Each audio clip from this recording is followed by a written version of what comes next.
Greetings. Our readings today are Genesis chapters 38 to 40. In chapter 38, we have an interruption of the Joseph story, and we read about Judah and Tamar. What this story is conveying is that the family that began with Abraham and Sarah is actually getting much bigger. We return then to the Joseph story in chapter 39, and we see Joseph being sold into slavery in Egypt would soon find himself in a position of trust and experiencing much success. The success he experiences is due to God's hand in his life. Then we see that Potiphar's wife tries to make some sexual advances towards Joseph, advances that Joseph rejects.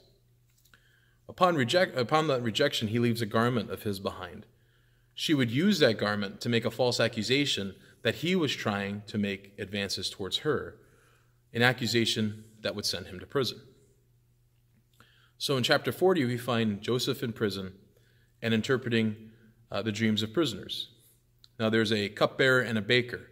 He interprets their dreams and reveals to them that their heads will be lifted, but for the cupbearer, it means reinstatement to Pharaoh's court. The baker, it means death. So their heads will be lifted, but two different things for these guys.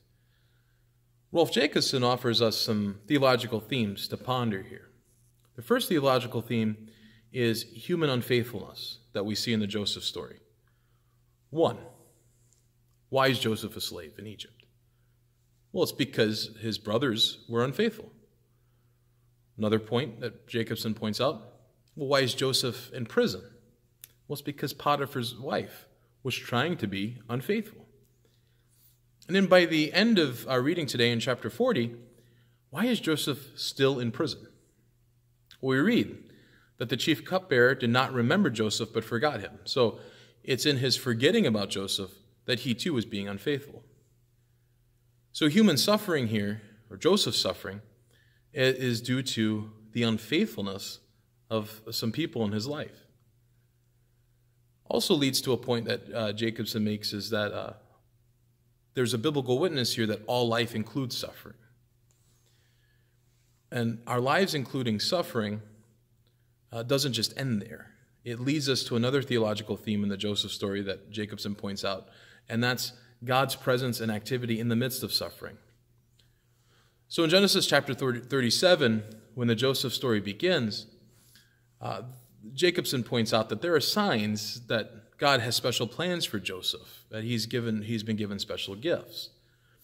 And in our readings today in chapters 39 to 40, we see God's presence in Joseph's life, right?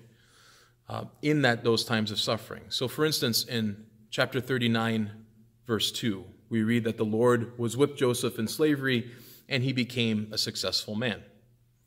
In 39 verse 3, we read, his master saw that the Lord was with him and that the Lord caused all that he did to prosper in his hands. In chapter 39, verse 21, the Lord was with Joseph and showed him steadfast love.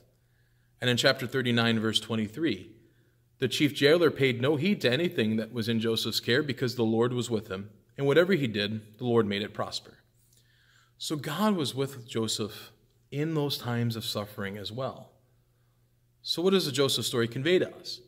Well, to kind of surmise what Jacobson's getting at for us today is that God's with us when we find ourselves in times of suffering, and God delivers us from those times and places of suffering.